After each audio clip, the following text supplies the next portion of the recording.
मराठा समाजासाठी एक ऐतिहासिक क्षण आहे. मनोज जरांगे पाटील यांच्या नेतृत्वाखाली मुंबईतील आझाद मैदानावर सुरू असलेल्या मराठा आरक्षण आंदोलनाला अखेर यश आले. सरकारने मराठा समाजाच्या सर्व मागण्या मान्य केल्याचा महत्वपूर्ण निर्णय घेतला आहे. या निर्णयामुळे मराठा समाजामध्ये आनंदाचे आणि उत्साहाचे वातावरण आहे. राज्याच्या विविध भागांमध्ये, विशेषतः छत्रपती संभाजीनगर आणि कन्नड सारख्या गावांमध्ये या निर्णयाचे मोठ्या जल्लोषात स्वागत करण्यात आले.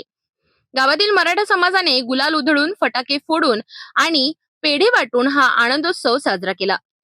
छत्रपती शिवाजी महाराज चौकात मोठ्या संख्येने मराठा समाजाचे कार्यकर्ते एकत्र जमले होते. त्यांच्यामध्ये प्रचंड उत्साह होता.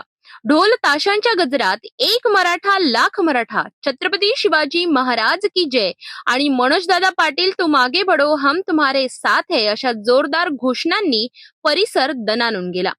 या आंदोलनाचे यश समाजातील एकजूट आणि संयमामुळे मिळाले असे गावकऱ्यांनी सांगितले.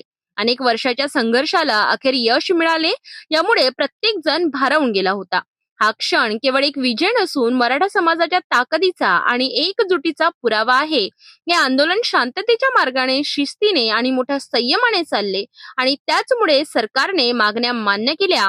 या ऐतिहासिक क्षणासाठी मराठा समाजाचे अभिनंदन केले जात आहे.